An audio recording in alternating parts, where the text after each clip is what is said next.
ఈ దీక్ష ఏర్పాటుకు మరి ప్రభుత్వం నింపకు నీరెత్తినట్టుగా చెవిటోలు ముంగ సన్నాయవాదినట్టుగా మహాత్మా జ్యోతిరావు పూలే గారు ఆనాడు అట్టడుగు వర్గాలు అనగారిన కులాలకు సామాజిక న్యాయం జరగాలంటే విద్యనే ప్రధానం, విద్య ప్రకృతి రావాలని చెప్పేసి తన జీవితాన్ని అంకించినట్టు పుణ్య దంపతులు సావిత్రాబాయి మహాత్మా జ్యోతిరావు పూలే గారు.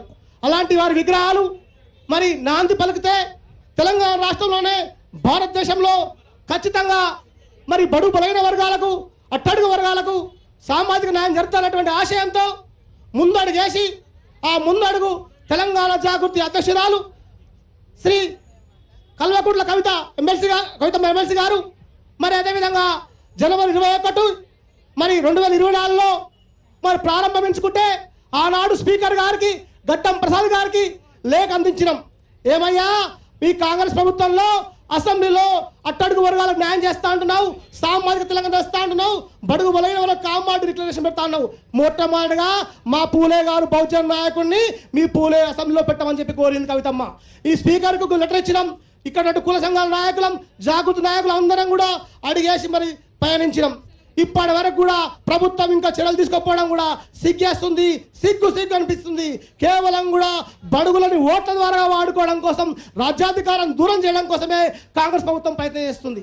ఇప్పటి వరకు తెలంగాణ రాష్ట్రంలో మరి అన్ని కుల సంఘాలుగా రాష్ట్రంలో 70 కుల సంఘాల వారిగా ఒక కులానికి ఒక కులంగా మాట్లాడి మీ కుల సమస్యలు ఏమున్నాయి, మీ కులంలో ఉన్నటువంటి ఇబ్బందులు ఏమున్నాయి, రాజ్యాధికారంగా రాజకీయంగా ఎదగపోవడానికి కారణాలు తెలుసుకుంది కవితమ్మ. అదేవిధంగా వివిధ జిల్లాల్లో తెలంగాణ రాష్ట్రంలో ఉన్నటువంటి ఉమ్మడి 10 జిల్లాల్లో కూడా మరి రౌండ్ టేబుల్ సమావేశం ఏర్పాటు చేసుకున్నాం. ఇప్పటి వరకు రౌండ్ టేబుల్ సమావేశాలు, 70 కుల సంఘాలతో సమావేశాలు, అదేవిధంగా ఇక్కడనే పెట్టుకున్నాం మహాత్మా జ్యోతిరావు పూలే భార్య సావిత్రి పూలే గారి జయంతి ఉత్సవంగా దీక్ష పెట్టుకున్నాం. కామర్ డిక్లరేషన్ ఏమైంది? ఖబర్దార్ కాంగ్రెస్ నాయకులారా, ఇంకా కూడా నిమ్మకు నీరెత్తినట్టుగా స్థానిక సంస్థల్లో మాకు అవకాశం రావట్లే అని చెప్పి కూడా నిలదీస్తే ఏం చేశారయ్యా అంటే ఈయన వెంటనే ఎన్నడూ చెల్లించని ప్రభుత్వం, ఎన్నడూ మాట్లాడని ప్రభుత్వం కాంగ్రెస్ ప్రభుత్వం సావిత్రిబాయి జయంతి రోజు టీచర్స్ డే ప్రకటించడం కూడా అది కల్వకుంట్ల కవితమ్మ గారు విజయంగా భావించాలి, జాగృతి యూపీఎఫ్గా విజయంగా భావించాలి. అదేవిధంగా ప్రభుత్వానికి కామర్ డిక్లరేషన్లో మరి మీరు కామర్ డిక్లరేషన్ పెడతా అన్నావు, మరి రాజకీయంగా విద్యాపరంగా ఉద్యోగపరంగా మరి బిల్లులు పెట్టకపోతే ఎవరో ఒక ఆయన మరి కేసులు వేస్తే మా బడుగు బలైన వర్గాలం అట్టడుగు వర్గాలం రాజ్యాధికారం దూరం అవుతామన్న విషయాన్ని పసిగట్టిన కవితమ్మ ఎప్పటికప్పుడు సర్వే తప్పని చెప్పింది. డెడికేషన్ కమిషన్ ఏర్పాటు చేయమని చెప్పింది. డెడికేషన్ కమిషన్ రిపోర్టును కూడా కులంకుశంగా నిర్దిష్టంగా క్లియర్గా ప్రకటించినట్టు కవితమ్మ. మరి బీసీలకు కూడా రాజకీయాలు మీరు చేయాలనుకుంటే ఇలాంటి లెక్కల ఆధారంగా మీకు జరుగుతున్న అన్యాయం ఇది.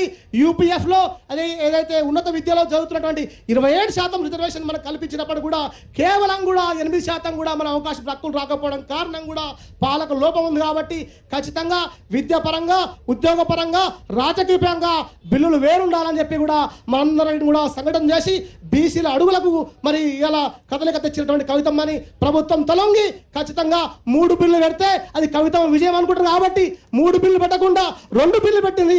ఆ 2 బిల్లులు పెట్టాలనే అంశం కూడా తెలంగాణ రాష్ట్రంలో మొట్టమొదటి మాట్లాడిన మహానాయకురాలు ఎవరంటే అది శ్రీమతి శ్రీ కల్వకుంట్ల కవితమ్మ గారి.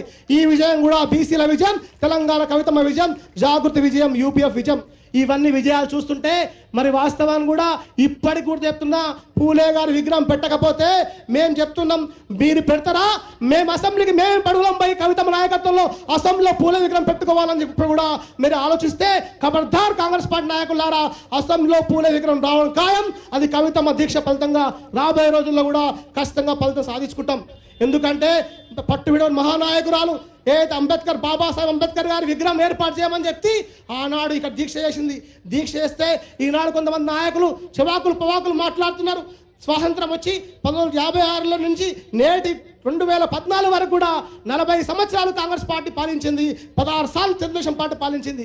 మరి ఏ ఒక్క నాయకుడు కూడా అసెంబ్లీలో ఉమ్మడి ఆంధ్రప్రదేశ్లో బాబాసాహెబ్ అంబేద్కర్ ఆశయాలు నెరవేరే విధంగా అసెంబ్లీ విగ్రహం ఉండాలనే ఆలోచన రాకపోవడం సిగ్గు అనిపిస్తుంది.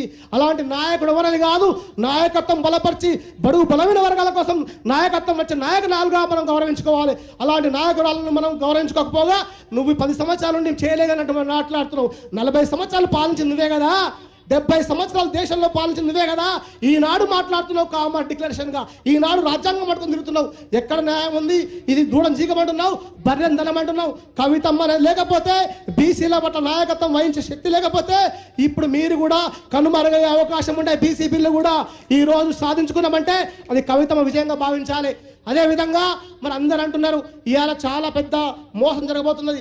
ఆమె ఒక పెద్ద ఉన్నత కుటుంబ సంబరాలు, ఒక సీఎం బిడ్డే అయినప్పుడు కూడా బడుగులు బాగుండాలి, బలహీన వర్గాలు బాగుండాలి, సామాజిక వర్గాలు బాగుండాలని చెప్పి కూడా దృఢ సంకల్పంతో ముందడుగేస్తుంటే చివాకులు పవాకులు అడ్డగోలుగా మాట్లాడుతున్న పరిస్థితి కనిపిస్తుంది.